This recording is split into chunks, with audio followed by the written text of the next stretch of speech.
I'm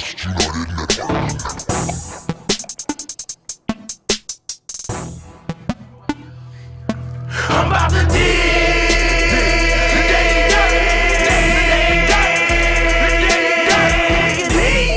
The Daily Dirt with Dustin Diggs. The Daily Dirt with Dustin Diggs. All right, welcome to the Daily Dirt with Dustin Diggs. I got an exciting film to talk about today. ELIZA. We have Kazia Steele here. Did I say it right? Yes, you got it. You got it. First try. Yes. My buddy A.G. Shaw, another star of ELIZA. And then my co-host today is Miss Shemaine. Here goes Shemaine. We love Shemaine. Come on. Yes, we do. And it's a small community here in St. Louis because Shemaine, you actually know. Mm-hmm. How did you guys meet? We actually met on the cast of Fear Me. Yep. And Kazia played, I can't remember your character's name. Yeah, I was there. I was there, yes. Did it ever come out? Are there clips out there? Yeah. Oh, okay. Sure. They're out there. Uh-huh. Okay, because Drew, shout out to Drew, but he made so many films that he had so many in like the can, I guess. It was like, so I'm excited to see them all. So, yeah. So, grew up in St. Louis? Grew up, born and raised, yes. Okay. On the north side. How did you get into like acting? Young age? No, surprisingly. No, it's been about 8 years. I'm not going to tell my age, but I waited. I waited to after I was kind of well into my 30s. And the reason why I didn't pursue acting beforehand, it was a fear. Oh, you know, and it was just like, and really not knowing, especially in the St. Louis area, how to really get out there. And then my personality didn't fit to what I thought would fit theater. You know, because the theater kids in high school, they're just always on. And I'm like, that's not me. Yeah. You know, and it never dawned on me as much as I watch television and film that I can fit into that space. Right. And so when it finally clicked, I was like, you know what, let me take some classes first and really jump in and understand it as a craft and then put myself out there. I was watching like a documentary about Eddie Murphy, and people were like, "Oh, is Eddie Murphy funny on set?" But he is, but he's real reserved and real quiet. And then when the camera turns on, then Eddie. It's like comes magic, out. right? Yeah. Don't give it away if you can get people to pay for it. Right. That's true. Are you one that I'm one that I don't really like theater. I like to just act in front of the camera, do a bunch of different takes, and so. Or do you like having the audience watch with acting, or is it more just You know what? Like I said, film, it fits my personality. And I guess with theater, I probably have that fear. I'm going to conquer it. I will try theater at some point, but I think I'm just doing so well at film right now that I'm just really going to go full speed with that for right now. Okay. Yeah. So we had Dan Stedman on the podcast probably like a month ago. Dan. He moved away, I guess. He's gone. Yeah, he's gone. Yeah, so he's on the West Coast or East Coast or something. So West Coast, I think. West Coast. West I think, Coast, yeah. Oregon? Okay. Somewhere up there. I thought he said Washington State. It could be Washington Somewhere. State, Oh, Washington. Somewhere Okay. thereabouts. Do they have film up there? I guess he's just taking it easy. He's Well, if taking it he's easy. up there, he's going to do There, it. there Yeah. will be, right? Yeah. Yeah. Well, I want to just play a clip for the audience here of ELIZA, and then we'll go into the film. And then, so let me cut to this real quick and play this little clip. ELIZA is the real-life story of a woman who lived in the Campbell Mansion with one of the richest families in St. Louis. Miss Virginia, everything all right? You need anything? It wasn't long ago that historians discovered she was actually an enslaved woman. That's something that really interested us as screenwriters. They've been really good to me. You still a slave.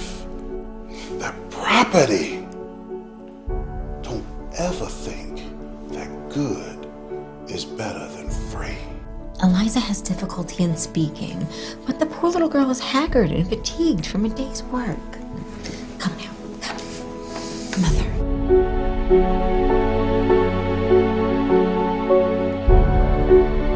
Well, it's a unique way to present a true part of Midwest history.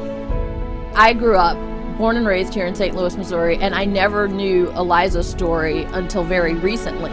I had even passed by the Campbell house many times, knew a little bit about the Campbell house, but not the details. It's very complex, the story, with, yes, she's an enslaved woman, but how she interacts with this family.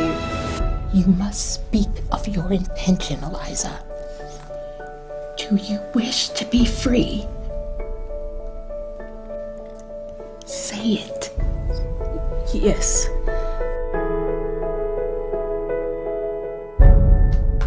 There it is. Yes.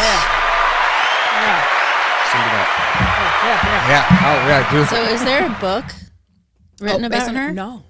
No. It was and you know, they can correct me if I'm wrong, but the Campbell house, it wasn't until late that they found out that this servant woman, who they thought, I believed, was Irish at first, a volunteer historian, actually they looked at the St. Louis census and found that she was an enslaved woman. And so they have been really digging into her story. And they actually had, not too long ago, something just focused on Eliza Roan within the Campbell house. So they may be bringing that back now that it's Where is the Campbell house? Right on Locust. Oh, okay. Yeah, so you know where... Right across from Larry Graham, right? Yeah. Well, where that building was. It's right across the street. So, I mean, you have all the hustle and bustle of downtown St. Louis, and then, whoop, there's the Campbell house, still preserved. When you walk through those doors, you're walking back into the 1800s. You're walking back into time. Wow. And I think that helped a lot of the actors on set really get into our characters because we could exist in that space. So for the audience out here, so we don't jump ahead, they're probably like, just in short, how could you pitch the movie? What's the movie about? Like, either of you, whoever wants to go first. I'll let A.G. jump in there as well. So the audience knows. I mean, obviously we saw the trailer, but there's probably more of a description of the film. Not much more. It's a short film, but I would say it's St. Louis history. That's what I tell the people I want to come. It's St. Louis history that we weren't made aware of. We've driven past the Campbell house, not even thinking about it. People live downtown and don't think about it. And so it's American history, African-American history. It's a salvation story. It's actually really good. I didn't know that President Grant used to frequent Missouri. See, so it's that 6 degrees of separation. You know, Mr. Campbell knew General and to be President Grant, and we know these people and these people. There's a lot that when I walked through, I was amazed. Like she said, I was transported back in time. When I was given the role, I didn't get the tour. Hell, I didn't get to go upstairs. They kept me in character. No, stable house. That's where you go. You know, I'm like, oh shit, okay. Y'all's a ball. But no, I didn't say that. But anyway, I went back before the original filming because I'm like, I get it because I read it, but I don't get it.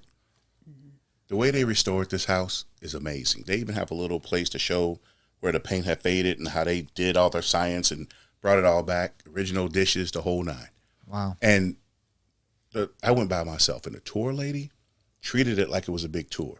She was all excited and stuff, and she's pointing out little things that interest almost anyone. If you're into skull and bones, there's a story for it. If you're into birds and stuff, there's a story for it. If you're into pulling yourself up by your bootstraps, there is a story for it. And I seen the quarters where all the other servants were, and we spoke a little bit about ELIZA and how she was in a house that was behind and all that. And it really made you feel. So if you can, go down to the Campbell house. But when I saw the movie and I got to see where I walked through, and then I got to see the emotional impact, I mean, it was great. If you missed it, please come on Sunday the 3rd.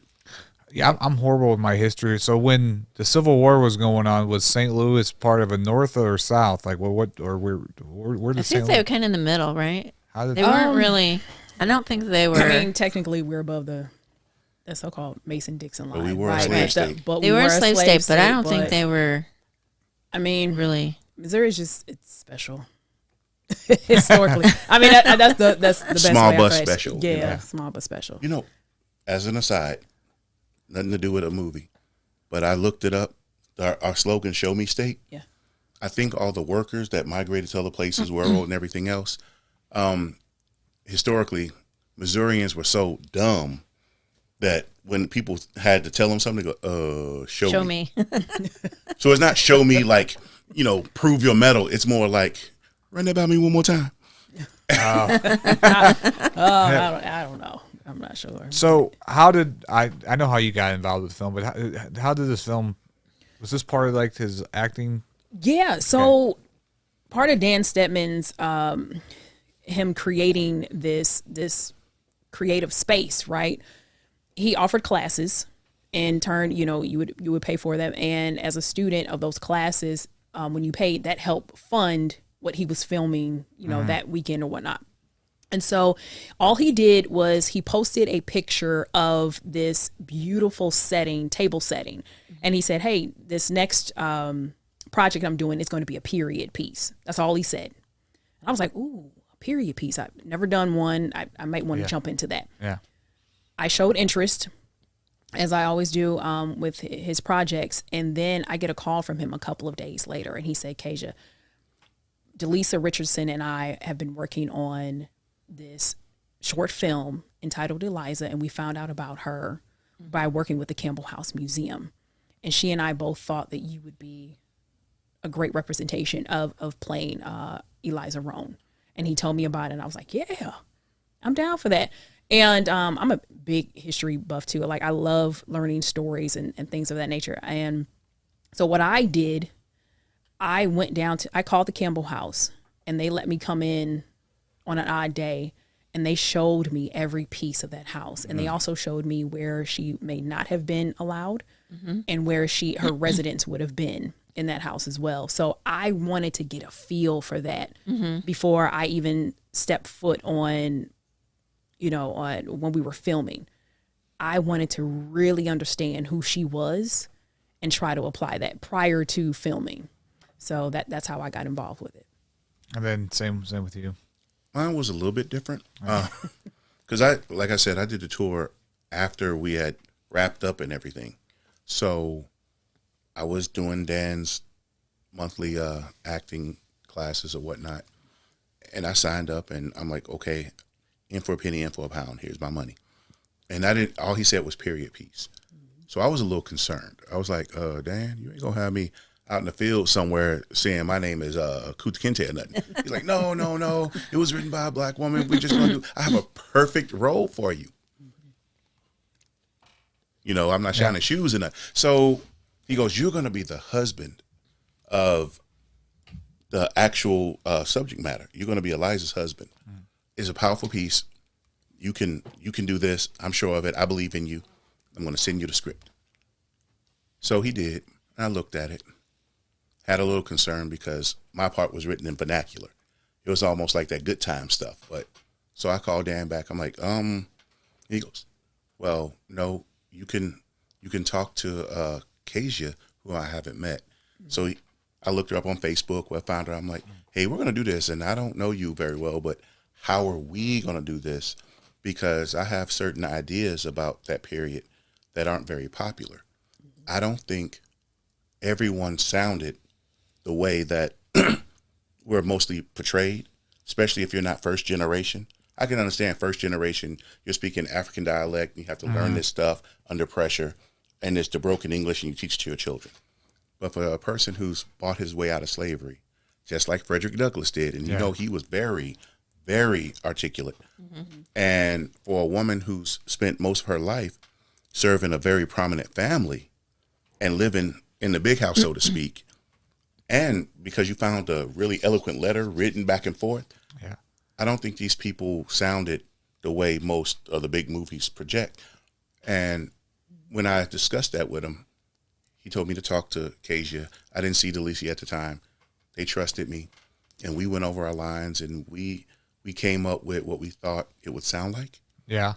And we discussed the emotion about it and everything, and I was hooked. Did you guys rehearse beforehand? Going like, what was it, Zoom or Zoom? Yeah. Yeah, it was one of those message things. I hadn't met her. Oh, you never met till you not got physically to before we were there. Oh, I think I met her in costume. I was like, "We ready to do this?" Fist bump, and there it was. So what? So was there research? You said there's written letters. Was there? So what kind of to find out this character? Either question for both of you. What did you kind of? Did you read those letters, or was there? I mean, is there? I mean, I've never heard of the character, so that was the script. Was the letter? No. There's a legit letters. There's a legit letters from. Oh wow. From ELIZA to the family. Okay. So after she left and she moved to Kansas City, she would write the family. And this is after she was free, this is right? After she was free. Okay. Okay. So, I mean, it had to be a love story, you know, because without trying to give too much of it away, everyone leaned on ELIZA. Everyone. The husband's working. I kind of like that. He wasn't just like, forget that, you know. Yeah. Well, I'm just free. I'm going to do something. He was a hard worker. And it seems like ELIZA was doing her part for the family. Yeah. You know, the scraps or whatever, stuff that was going to be thrown away. He would do frequent visits, but of course at that time he just couldn't be seen. And, you know, he's hiding and she's like, here, feed the kids. Tell me news about, you know, our family, our community. Yeah. And I think that's how they did it. It wasn't like they can call each other. So he would come up and say, well, these people are doing good. These people are doing good. This is what happened on work. You know, I'm going to throw Tobias in the river one day if he keeps messing with me type stuff. And she, all shucks or whatever. They have their little moment. Then she goes back to work feeling good that her family's okay. Yeah. And he goes back feeling good that he has a little bit extra to feed the family and the friends and everything. And he has a loving wife. She's just doing what she needs to do. Now, none of that's in this video. That's me expounding. So, bring your butt to the movie. So, excuse me. Were they like in the same like town, or were they close? Oh, it's St. Louis. Okay, so it's St. Louis. So he was here too.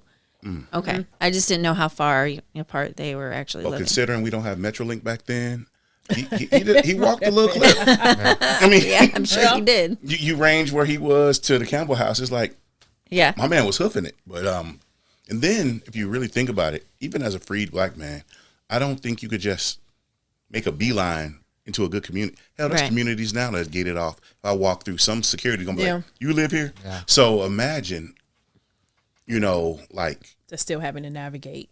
Right. Yeah. Right. It's like, I can't go through there. You know, he's probably, and then, you know, I assume they had a set time or whatever, because it's not like you can call. So she would probably slip off at a set time, hope that he arrives, and was probably very pensive about if he'd arrive and he'd be there. And, you know, when you really, really think about the limitations and what was going on, it really is a love story. And when you hear what my character was saying in his frustrations, it builds up.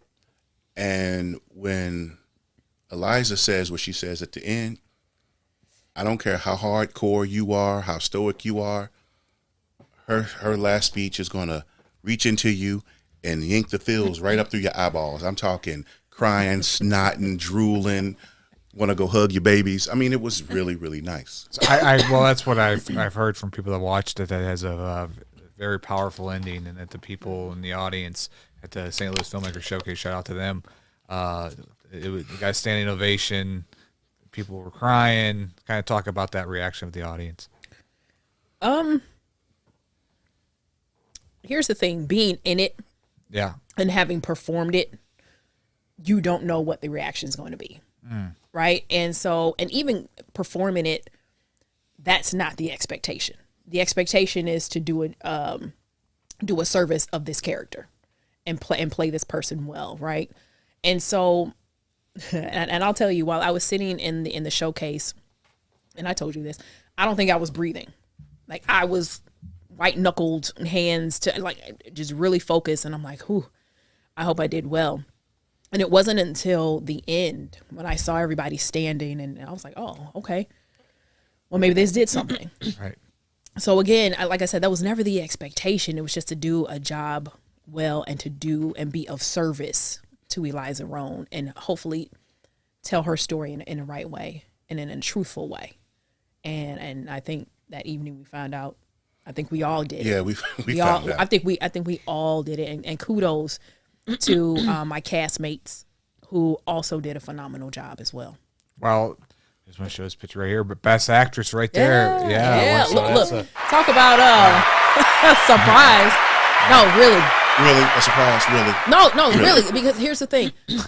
I don't have any expectations. And so you just go in there and you just want to do a good job. And when I heard my name, I was like, oh, all right.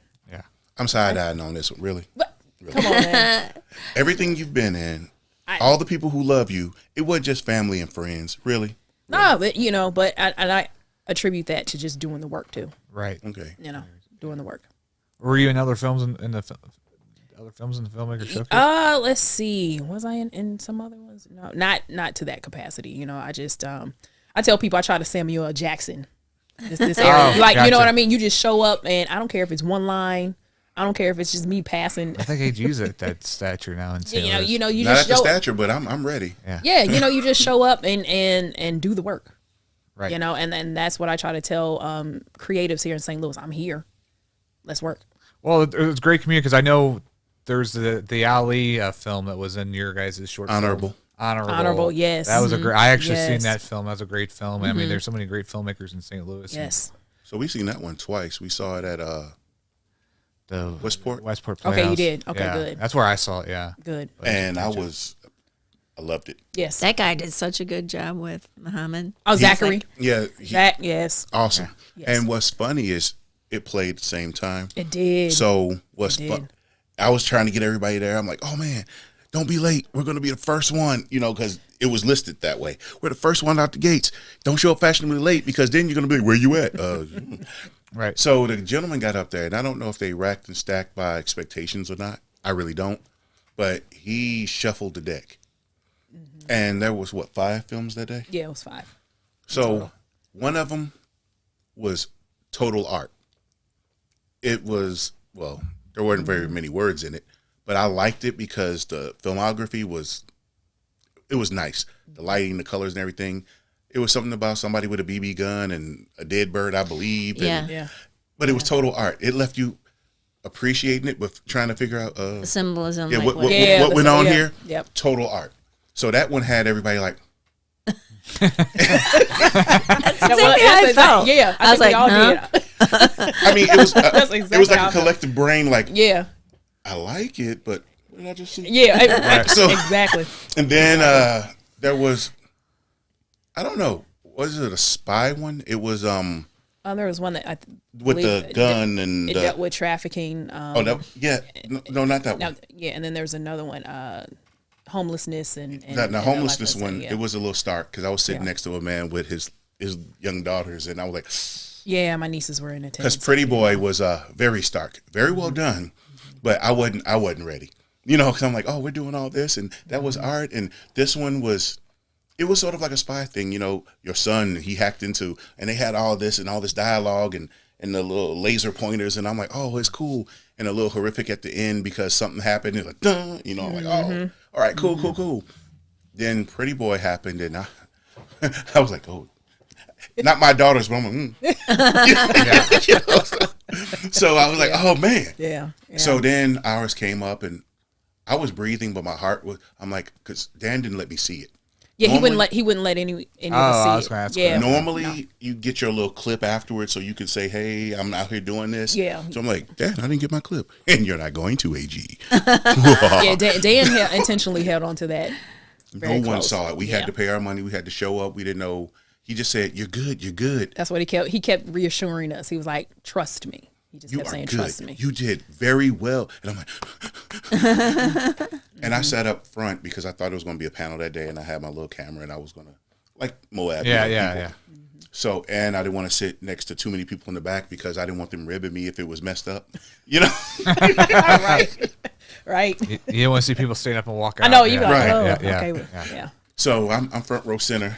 I'm sinking down at a minute, and then I seen when it came on. Mm-hmm. And what she was doing, it's real hard to describe it without giving it away. It's so short. But I was like, oh, that's nice. Mm-hmm.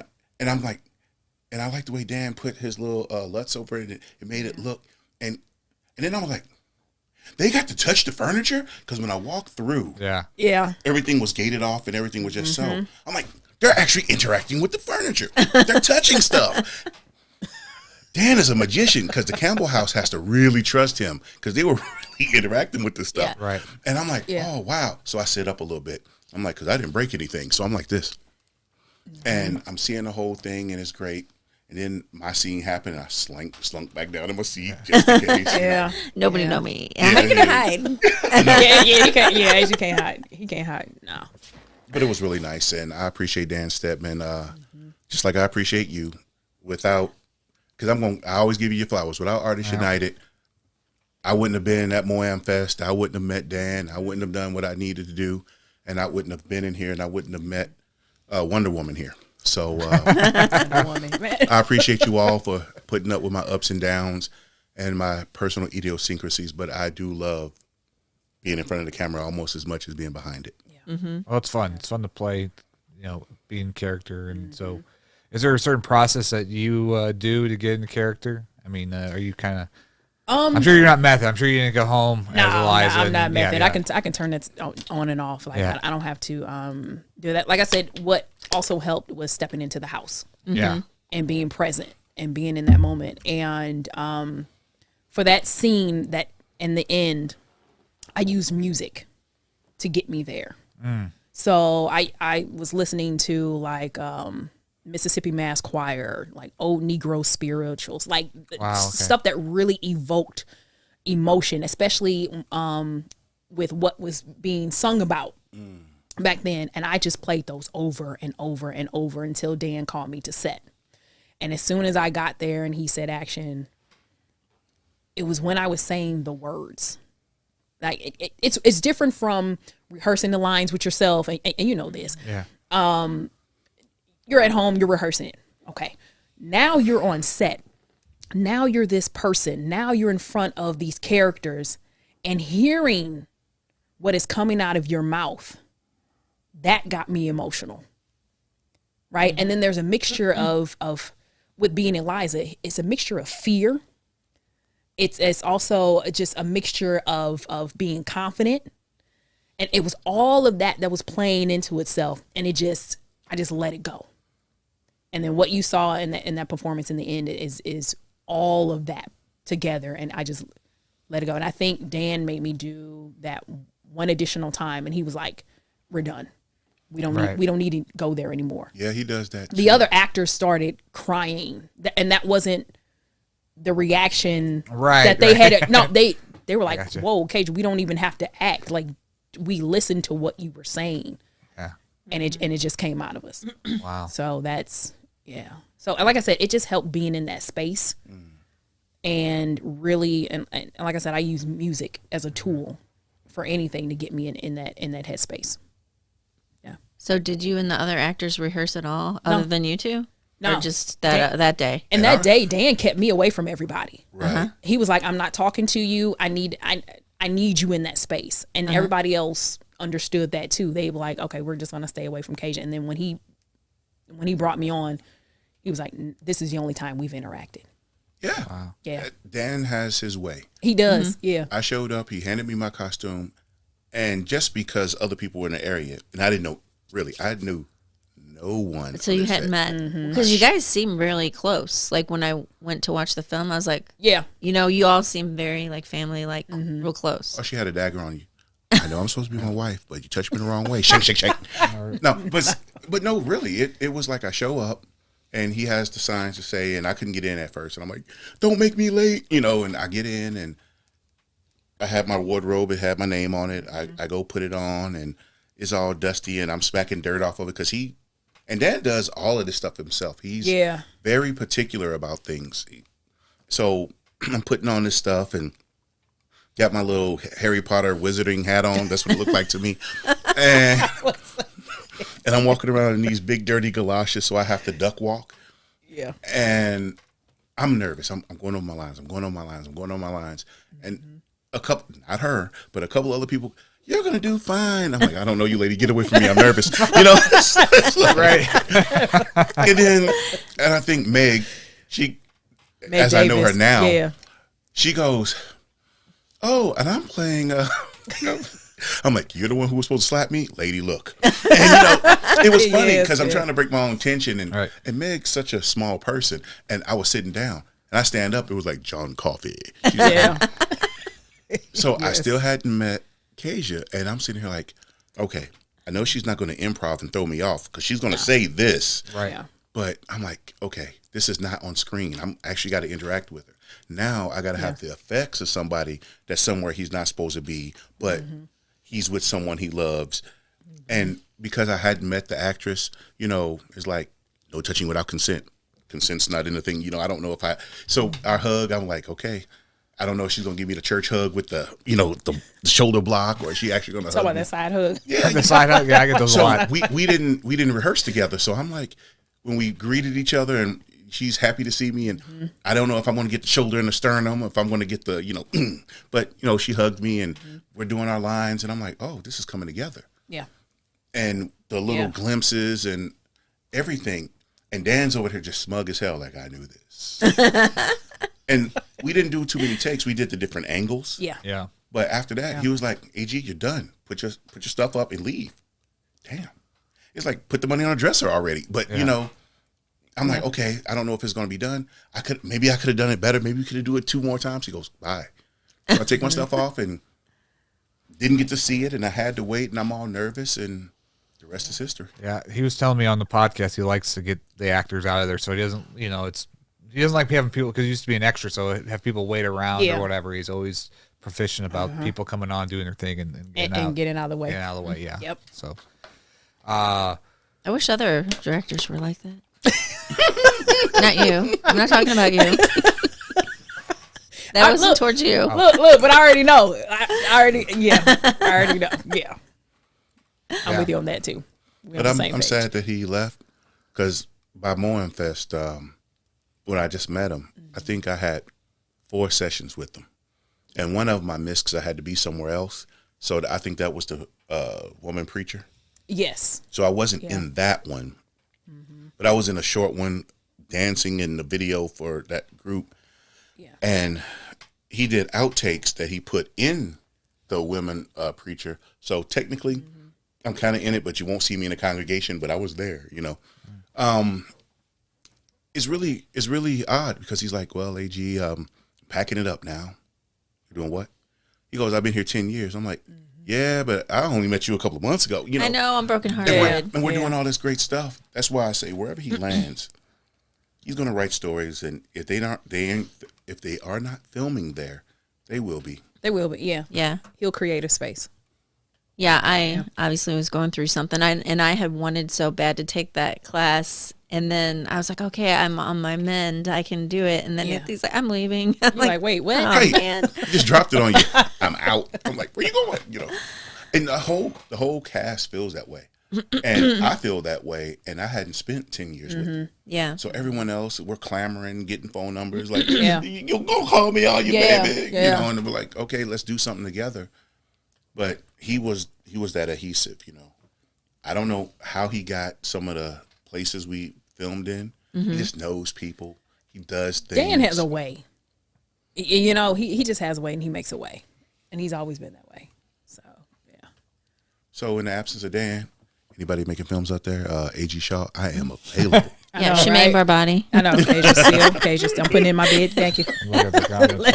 So how long were you acting in his classes? When Dan first got here, I had jumped in and started taking his classes, and then I transitioned away a little bit, and you know what? I started going back. This was the year that I started going back to his classes, or the end of last year, and things just opened up. And I was in this project, The New Female Pastor. That I'm gonna tell you a quick story about that. I was like, oh, I'm gonna get back in Dan's classes. Let me go ahead and pay. And I know I haven't been with Dan that long, you know. So he might give me a couple of lines, and I'll be in a scene, and it'll be good enough for a reel. That was my intention. We had a read through on Zoom. He had the main actress for that, and then the main actress had to drop out for personal reasons. He calls me like maybe a little bit more than 24 hours, and he was like, Kazia, I got this project. Do you think you can do the lead? And I'm like, yeah, okay. Not knowing. And so then he sends me over the full script, and I'm talking about, you know, she has a full sermon. She's doing all this stuff. And I mean, and anybody who's working with Dan knows that he just loves words. You know, Yeah. he loves his actors to really be saying things. Tarantino without the F-bombs. Yeah. And so now I've taken on this role and I'm like, what? You know, so Dan had to go take me to get a fitting for her wardrobe. I had the infamous wig I had to wear, and I just got thrown into that role, and I was like, okay. And then shortly thereafter, ELIZA was presented to me as well. So it's been a good run. That's why I gave So her the side like, eye. how did you do that in 24 hours? When I tell you, shout out to all the people who have ever worked on a soap opera. Like I give you all credit because I don't know how you get all those pages of dialogue and then have to cram it in and do what you need to do. Normally how I would prepare for a character, I couldn't do that with her. Like I really couldn't sit with her and figure, I had to do this on a fly. Yeah. On top of learning all of this dialogue. So how I did it, don't know. But I sat there everywhere I could take, you know, the script. I took it with me, constantly reading it over and over and over and over. And then the day of shooting, I had my script and stuff, and he would let me go off and look at it. And when other people were doing their scenes and whatnot, I would go over and be studying and whatnot. But we pulled it off and in the way in which Dan approved of. So yeah, that was interesting. But you know, that just comes from being ready. I want to do a shout out to, because obviously Dan was a big part of the film, but there was also a co-director too, and talk about Delisa Richardson. Yes. She was working under Dan with his screenwriting program. Oh yes, let's. Yeah. Dan had like 3 tiers. He did. Yeah. I just knew about the acting because that's what he presented. But he has the camera tier where he teaches you angles, and he had the directing tier. And I believe Delicia took the directing one. So directing, and screenwriting. And I asked about that. That's how I found out he was leaving. You know, I'm like, hey, I want to learn this camera stuff too. And he's like, wow, A.G. Deuces. You know, like I'm gone. I guess so we got to move to the gym. I just wanted them to know that he offered different aspects of the film world. And so, but shout out to Delisa. Like, she was really putting in the work. I've known Delisa. We were in the same acting classes. We started off in creative actors. Shout out to them. And she just went behind the scenes for a while and did a phenomenal job with this piece. So she's just a great creative across the board. You know what's really cool is everyone in the troupe essentially not just volunteered, but paid to be there and became family. You know, it's like I don't know who directs the American Horror Stories or whatever, but they keep recycling their people. Yeah. Tarantino, for the most part, recycles their people.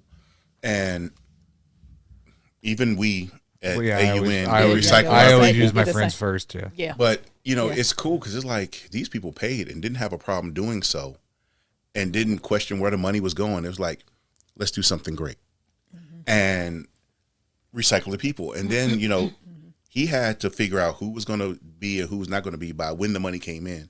And I am sure somebody was late on a draw.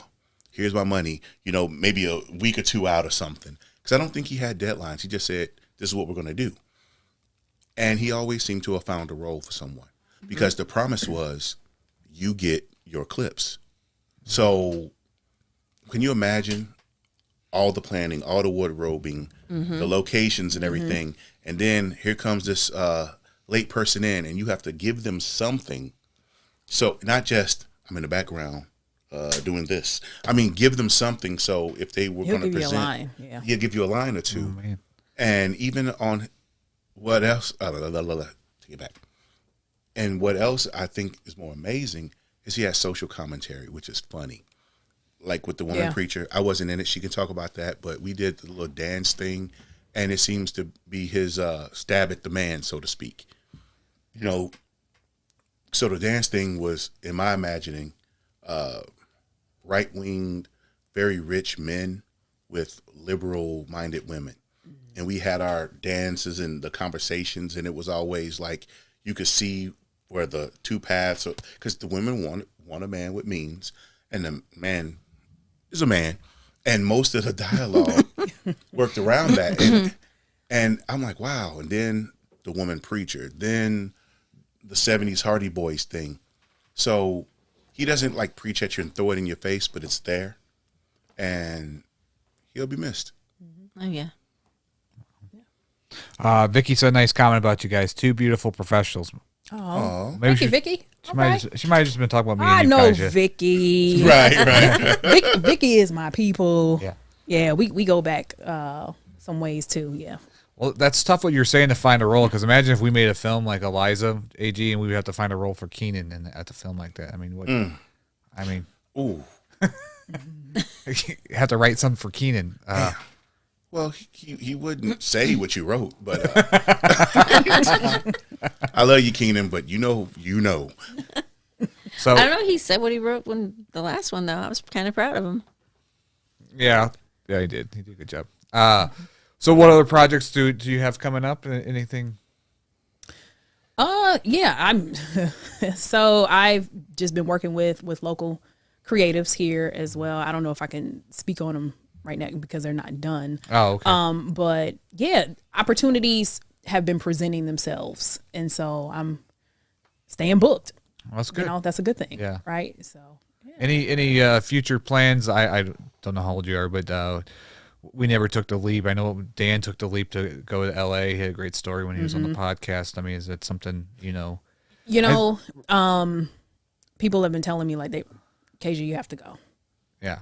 You have to go. And whether it's LA or whether it's Atlanta. Didn't you go to Atlanta? No, I just I can travel back and forth. And so and then also I've been getting opportunities to audition in Chicago because they're in our backyard, right? For television. But my family, especially shout out to my baby sister, she was like, Kazia, you gotta go. This is your time, and you've been putting in the work and you are consistent with this and you are really wanting to move forward with this. And I love St. Louis. St. Louis is going to be here. That's where home is. That's where family is. And shout out to Missouri for passing, what is that? The tax credit, the film tax credit. So maybe, that'll open up some more doors as well for creatives and from people from Hollywood to come out here too. So, yeah, but I was told I need to go. Everyone needs to go. No, that's not what I meant. What? It seems to be that way with anybody, especially creators. You fight really, really hard because the home folk is like family. They know you. They seen you come up. They watch you through the struggle. So it's like, Keisha's good. Yeah, she all right. That's my niece. But they sort of support, but not really, because they want you to prove yourself. So everyone who leaves St. Louis, and they take that same work ethic with them, they become something. Then they come home, and it's like, I know her. Well, that's my friend. Sterling K. Brown, Cedric the Entertainer. I mean, it's a plethora of people who've had to leave. Nikki Glazier, she's a comedian. I think what you're doing is a good idea because you're still making connections in those Atlanta and Chicago. And we live in a different age, though, with the internet and how you can send in video auditions. Self-tapes. Yeah, self-tapes. Those are like, I love them, and some people don't. And I get the technology part of it can be a little frustrating, but I mean, just the opportunity to put yourself on camera and then be put out there as well. So technology helps. Well, then you don't see the rejection in front of you. That too. Yeah. You know what I mean? It's but there's nothing like walking into the room and just getting a feel for who's in there too. Right. And getting that energy. And I get it. They see hundreds of people a day, but still being able to walk in there and put your own stamp on it. Right. Yeah. Right. Yeah. You know what's funny? Speaking of that, one of the people who came for me, they saw you in I think it was the picture of me, you, and Delicia. Okay. And they didn't recognize you. I go, who's that woman? I'm like, the star? She was up on the screen. I mean, maybe it's the glasses. Maybe it's the Superman glasses. thing. I had makeup on. And I was like, dressed up, that's her. That ain't her. That's her. That's ELIZA. This is ELIZA. Yeah, Delisa was like, no makeup, nothing. No, we had to play that part. So I guess when I walked in with some makeup and had my hair done, that was different. That's how Oprah did it, ain't it? We need you in the period piece. I know. She washes her face. That's all it is. Yeah, that's true. Do you do comedy at all? Do I do comedy? I have. Yeah. I have. So, welcome to the team, our United Network. All right, yeah. No, you know what? The thing about comedy, that pushes me. Yeah. And that's what I like about it. Is that more scary than drama to you? Yes. Okay. Really? But I'm not saying I can't do it because Right. I have done it, but it's the push for me. And I like that. I don't get it. So Yeah, dramatic's easier for me too. Yeah. I can go in, I can cry, I can give you that, but it's something about comedy and the timing and all of that and coming off as fun. Yeah. That's just a little bit intimidating, especially when you look at the greats and what they've produced. And I'm like, is that me? Can I do that? I would think I have comedy- more of a dry sense of humor. But see, that's a sense of humor. Yeah. And I typically play that well. And so yeah. I don't know. I think you have to be willing to make fun of yourself. See, you know? That too. And look crazy on screen. And I look think comedy- ridiculous and be like and be okay with it. And be okay with it. that part. But isn't it freeing? Because if you take yourself serious in regular life, you can come and just open up. And open up and be free. Yeah, I agree think with that's that. easier because if they laugh at you, you wouldn't know it. You know, it's like, oh, he looks silly or he's being silly. Yeah. You know, the effect is still there. Yeah. Shout out to Keenan. But anyway, That's why it's fun for me because it's like, you know, Yeah. let loose. You know, Exactly. and- Exactly. I agree with you on that. Well, so talk about the premiere this Sunday, you said? Sunday, September 3rd. September 3rd. It's 3 Labor Day p.m. weekend. Look, eat your barbecue early or eat it afterwards. Don't be like, well, it's the holiday, I can't come. Ladies and gentlemen, it is free. Let's talk about that. Free is one of my 4 favorite F words. You figure out the other 3. I'm telling you. Free. One, I can't think. So, Okay, I help you out. Free. Food. Food. yes. Okay. Yeah. The bad word. The bad word. We're going to call that frolicking. Yeah. Okay. And then what's the fourth Okay. one? You figure it out. So anyway, you're not going to get me. We're not going to play this. Foreplay? AG tripping. You're like, I'm gonna keep playing this. But no, it's free. All you have to do is go on the High Point website, click under the picture of this wonderful person who is actually ELIZA, and it will open up. Now, it's going to ask you how many tickets.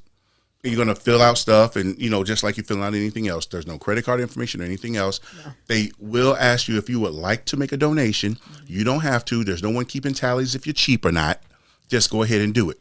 All I ask, because the theater is only so big, is if you reserve 3 or 4 seats, bring 3 other people with you. I agree with that.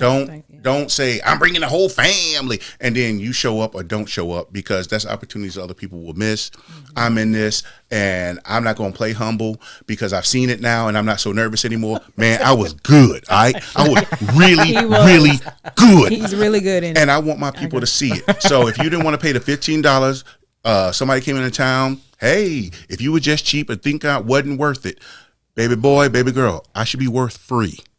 At 3 on Sunday. And the special part about this too is a select group of us as the cast will be up there as well after the showing of ELIZA. So questions will be asked of us, and we will interact.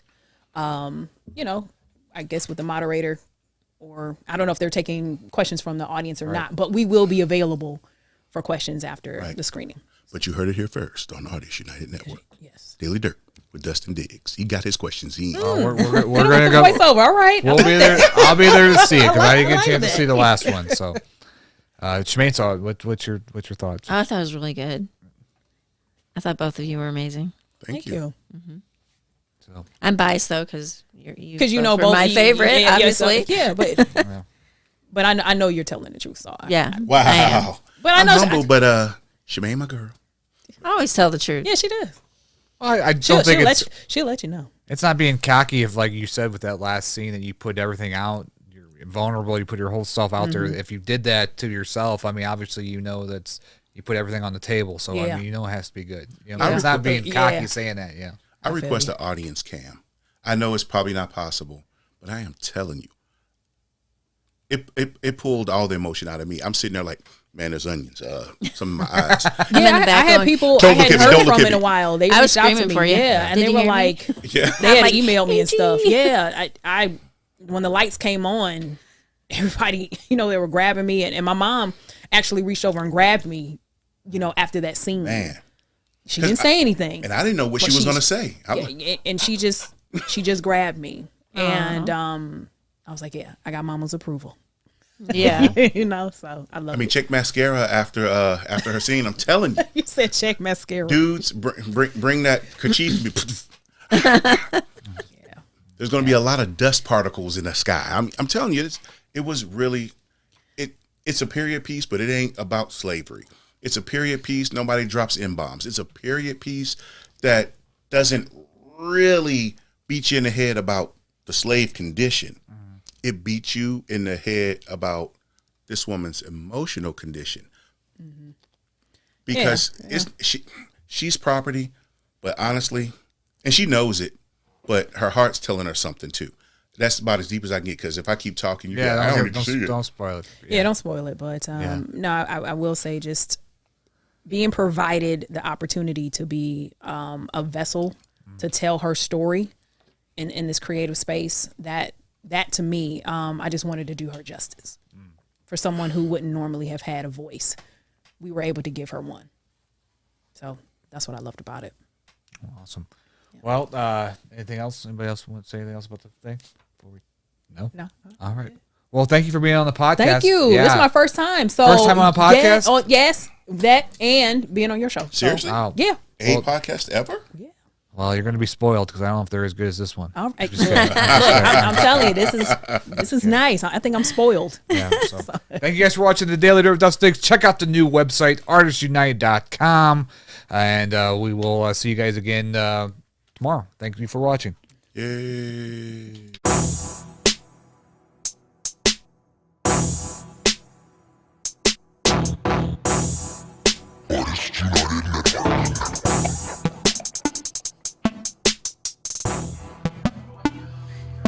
I'm about to